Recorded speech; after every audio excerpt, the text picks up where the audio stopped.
SABC News, independent and impartial. From an African perspective.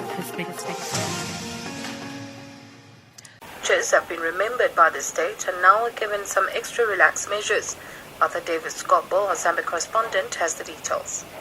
Zambia has continued to relax restrictions on COVID-19 measures in its quest to open up various sectors back to their original being before the pandemic hit. A critical driver of the economy, bars, nightclubs and restaurants that contribute much taxes to government were allowed to open. For bars and nightclubs, it's over the weekends for some hours. Schools have equally been opened and are now operational, though with a strict adherence to COVID-19 preventative measures. And now churches have been granted an extension of hours of congregating from 1 to 2 hours. Churches are now allowed to congregate for longer durations than 1 hour, and church members above 60 years of age without underlying factors like asthma, breathing challenges, among others, are now allowed back to church, while those above 70 years of age are still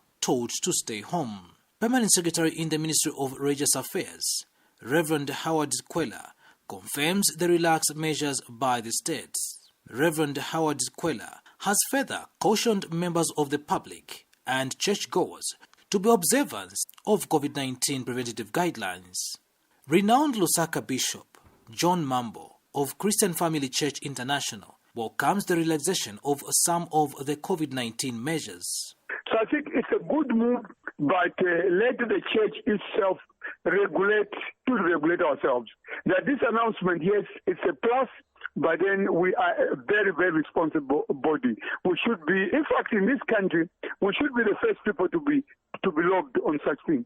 Because a church is a hospital of all sicknesses, the drunkards and all. So once you close the hospital, many people will die. The Catholic Church, that at some point differed sharply with the state when it gave a go-ahead on opening of churches at the height of the pandemic through President of Zambia, Edgar Chagwa Lungu, says only the Council of Bishops will give its members guidance on the extension of long hours of congregating. And Bishop Mambo, who is also founder of Chikondi Foundation, a charity non-governmental organization, cautions government to be systematic as it opens up other sectors. There they must be very careful because they will end up killing people, innocent people for nothing. They should come up with a budget that was announced and then also told the funds released. Companies are shutting down because they never really received any relief. But if you are going to open, blindly, you are going to kill a lot of people.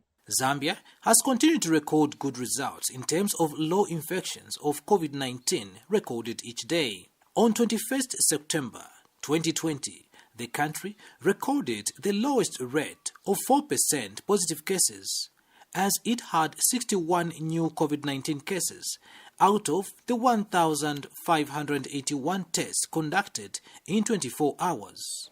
This has been considered as a remarkable progress.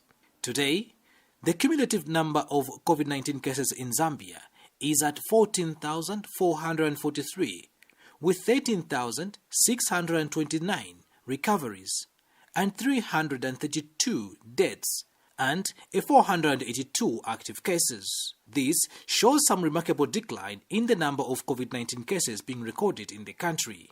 Reporting for Channel Africa, in Lusaka, I'm Arthur Davis Skopo.